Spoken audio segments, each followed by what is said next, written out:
Start with an engaging, mysterious tone. Imagine living in a world where a simple sneeze during dinner could land you in serious trouble, or where the color of your shirt could be a capital offense. Sounds like a dystopian movie, right? But what if I told you that for our ancestors, this was reality? Welcome, history adventurers, to a deep dive into the most bizarre, shocking, and downright unbelievable laws from ancient civilizations. These aren't just quirky rules. They're windows into the very soul of ancient societies, revealing their deepest fears, strangest beliefs, and the absolute power wielded by their rulers. Today, we're peeling back the layers of time to uncover the legal codes that governed everyday life, from the majestic courts of Rome to the mystical lands of ancient China. So buckle up, because the past is a foreign country, and they did things very, very differently there. Let's start our journey in the heart of the mighty Roman Empire. Imagine walking through the bustling forums of Rome, surrounded by magnificent marble statues and towering temples. You'd see people from all walks of life, but one color would be conspicuously absent from the common crowd: purple. Specifically Tyrian purple. This incredibly rare and expensive dye, extracted from sea snails, was the ultimate status symbol. It was so revered that it became the color of power, reserved exclusively for the emperor. For anyone else, even a wealthy senator, to drape themselves in a fully purple toga was considered an act of treason, a direct challenge to the emperor's authority. The punishment? It could range from confiscation of property to exile, or even death. This law wasn't just about fashion. It was about visual propaganda, a way to instantly identify the most powerful person in a city of millions and reinforce a rigid social hierarchy. Every time the emperor appeared in public, his purple robes were a silent, constant reminder to everyone of who was in charge. Now let's travel from the opulence of Rome to the stark, militaristic society of Sparta. Sparta is famous for its legendary warriors, but the process of creating them began at birth, with a law that is truly chilling to modern sensibilities. When a Spartan baby was born, it wasn't immediately welcomed into the family. Instead, the infant was taken before a council of elders who would inspect it for any physical imperfections or signs of weakness. If the baby was deemed healthy and strong, it was returned to its parents to be raised as a future soldier or a mother of soldiers. But if the baby was considered weak, sickly, or deformed, its fate was sealed. The infant would be taken to a nearby chasm on Mount Tegetos and left to the elements. This brutal practice, known as infant exposure, was central to the Spartan belief in eugenics and the idea that only the strongest deserved to survive and contribute to the state. It was a society that prioritized the strength of the collective over the life of the individual, a stark and ruthless philosophy that forged one of history's most feared armies.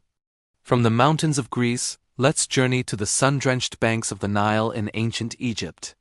The pharaohs were considered living gods, and their bureaucracy was vast and complex, especially when it came to collecting taxes. The Egyptian economy relied heavily on agriculture, and farmers were required to give a significant portion of their harvest to the state. What happened if you tried to cheat the tax collector? The punishment was designed for maximum public shame. It wasn't imprisonment or a simple fine. Instead, tax evaders would have half of their hair and one of their eyebrows forcibly shaved off. In a society where appearance and dignity were highly valued, being marked in such a way was a walking billboard of your crime. You couldn't hide it. Everyone you met, your neighbors, your friends, the merchants in the market, would know instantly that you had tried to defraud the pharaoh. It was a clever form of social control, using humiliation as a deterrent far more powerful than any jail cell. Let's move forward in time to medieval France, where the legal system took a truly surreal turn. In this era, the line between human and animal sin was surprisingly blurry. Animals could be, and frequently were, put on trial for crimes. We have actual court records detailing these proceedings. For instance, a pig that injured or killed a child could be arrested, held in a prison cell, and then formally tried in a court of law, complete with lawyers for both the prosecution and the defense. If found guilty, the animal could be sentenced to be publicly hanged, just like a human criminal. It wasn't just pigs. Goats were tried for nibbling on sacred vines. And there rests a famous case of a rooster in Switzerland that was tried and convicted of the unnatural crime of laying an egg, which was believed to be a tool of witchcraft. These trials show a world steeped in superstition, where people believed that animals possessed moral agency and could be held accountable by the same divine and earthly laws that governed humans. It's a concept that seems completely absurd to us, but for them, it was a deadly serious matter of maintaining cosmic order.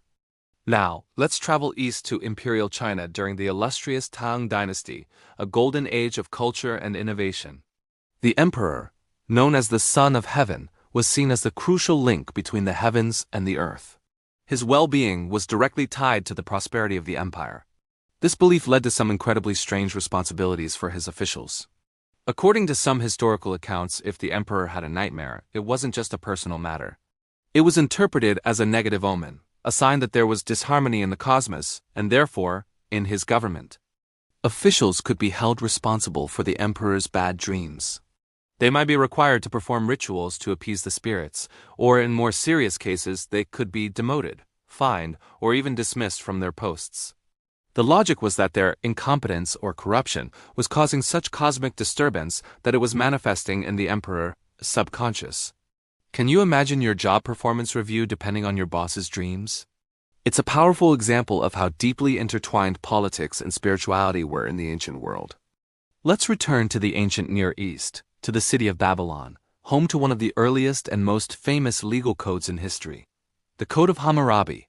This set of 282 laws was carved onto a massive stone stele for all to see, and it operated on a principle we now call lex talionis, or an eye for an eye. While some laws were surprisingly progressive for their time, others were brutally literal. Consider the law concerning construction. It stated, if a builder builds a house for someone, and does not construct it properly, and the house which he built falls in and kills its owner, then that builder shall be put to death.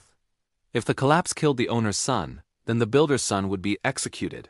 This law wasn't about monetary compensation. It was about exact, mirrored retribution. It placed the ultimate responsibility on the craftsman, ensuring that shoddy work had the gravest possible consequences. While it certainly must have incentivized high-quality construction, it represents a form of justice that is terrifyingly absolute. Back in ancient Greece, the cradle of philosophy, even food wasn't safe from strange legal and social prohibitions. You might think a simple bean is harmless, but for one famous group it was strictly off the menu. The Pythagoreans, followers of the famous mathematician Pythagoras, were forbidden from eating beans. Why? The reasons are shrouded in mystery, but several theories exist. One is that Pythagoras believed beans contained the souls of the dead, making eating them a form of cannibalism. Another, more political theory suggests that beans were used in ancient Greek voting systems, a white bean for yes, a black bean for no, and that Pythagoras' ban was a symbolic rejection of democracy. Whatever the reason, this dietary law was taken so seriously that legend says Pythagoras himself was captured and killed by his enemies when he refused to escape through a field of fava beans. It's a bizarre reminder that in the ancient world, even the humblest legume could be loaded with profound spiritual and political meaning. Our final stop is 13th century England, where religious dogma governed every aspect of daily life. Sunday was the Lord's Day, a day of rest and worship, and breaking this rule was considered a serious sin. One of the most common occupations affected by this was baking. Bakers, who often had to start their work very early to have bread ready for the day, were forbidden from baking on Sunday. If a baker was caught firing up their oven on the Sabbath, the punishment was not a simple fine. Instead, they would be subjected to public humiliation. They might be paraded through the town streets, with the offending loaf of bread hung around their neck, while villagers jeered and mocked them.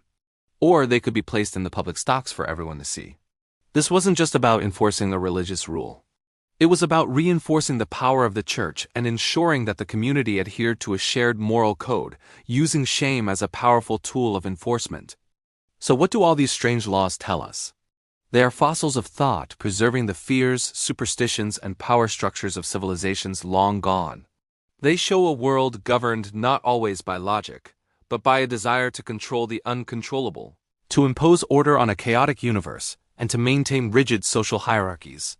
From a fear of divine displeasure to the absolute authority of a king, these rules were the software that ran ancient societies. They reveal a fascinating evolution in human thought, a slow, winding journey from blind obedience and superstition toward the principles of reason and individual rights that many of us take for granted today. But looking at our own world with its own complex web of written and unwritten rules, you have to wonder, Which of our current laws or social norms will people in the future look back on as utterly bizarre? So I have to ask you, which of these ancient laws shocked you the most?